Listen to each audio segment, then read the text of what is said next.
Hello and welcome to New Frame Plus, a series about video game animation. By overwhelming demand, you folks have voted for the next Smash Brothers character we talk about to be Mr. Game & Watch. And I can see why. He's weird. Look at him. He's flat, he's basically just a silhouette. His moves all have like 3 frames of animation. No one else is like this. How does this even work in a game like Smash, where pretty much every other character is fully 3D and operating at a silky smooth 60 frames per second? Let's get into it, shall we? 2, 1, go!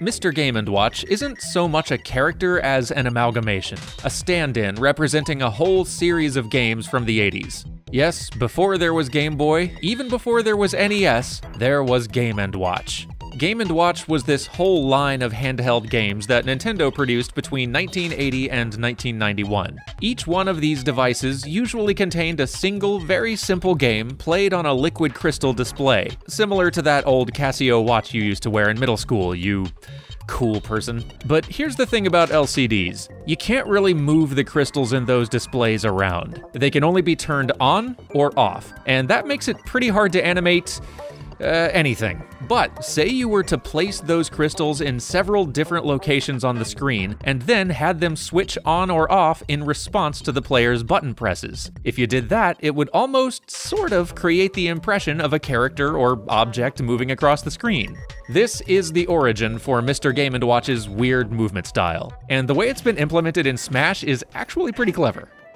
So in animation, we have this thing called key poses, also sometimes referred to as extremes. That's the more traditional animation term, but in many cases they're kind of interchangeable. Anyway, key poses are the critical poses in an animation which most clearly communicate the story of the action. They are the extreme points which define the path of motion. You remember in that previous episode about Link's attacks where I highlighted these wind-up, attack, and follow-through poses? I would call all of these key poses, or extremes, for Link's basic attack. Even without all of the frames in between, these frames tell the story of what's happening.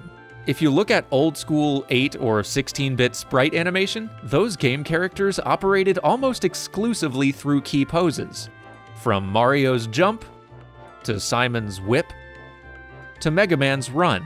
All of these animations are built using just a handful of key poses, the fewest poses possible to adequately portray the action. If you look at Mr. Game & Watch in Smash, you'll see that he also operates on key poses. Kind of. All of his moves and attacks are, of course, derived from his whole library of handheld games, but when you look at the character movement in those old games, because of that old display technology, there's something disjointed about it. There are so few poses available, and the characters cover so much distance at a time, there's very little connective tissue between each new pose and position on screen. So those characters tend to feel a little erratic in their movement as a result, and none of their actions feel like they have any force behind them. This presents an interesting problem for Smash. How do you replicate that weird, choppy, slightly disorienting quality of movement? The first thing the animators have done here is use as few frames of animation as possible. Mr. Game & Watch's attacks are all constructed using maybe 3 poses, sometimes just 2.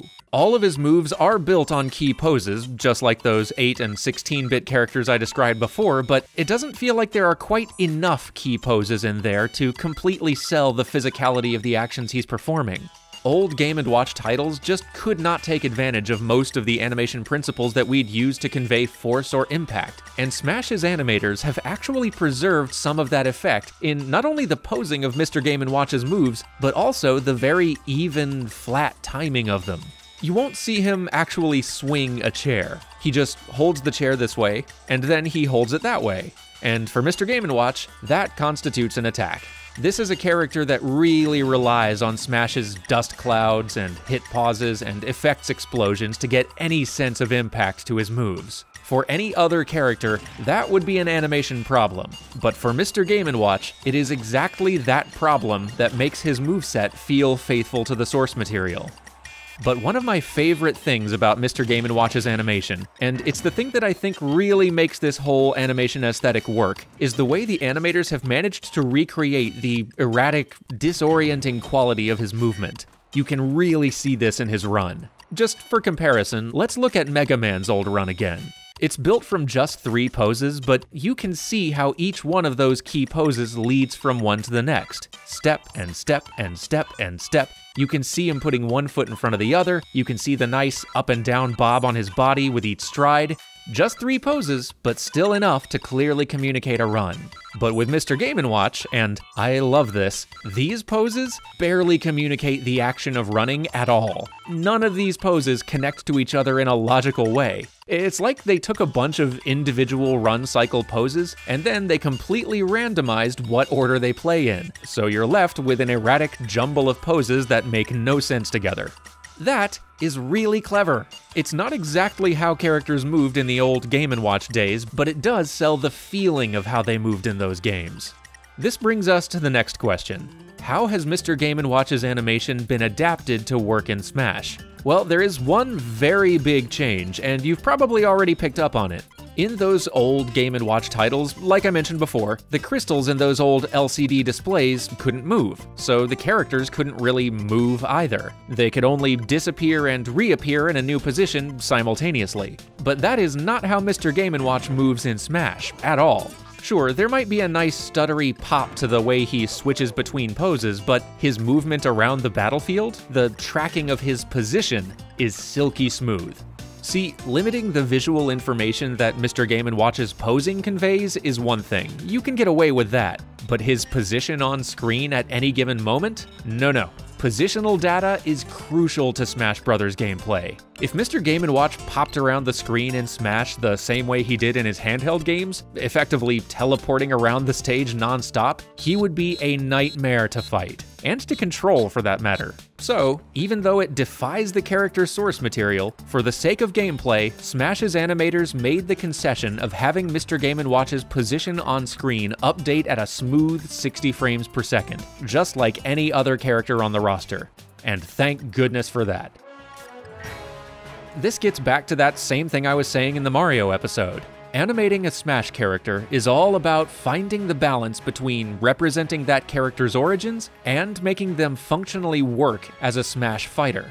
At the end of the day, that's the big animation challenge for all of these characters. And that had to be hard with this guy, right? Like, so much of what makes those old games distinct is their extremely limited animation.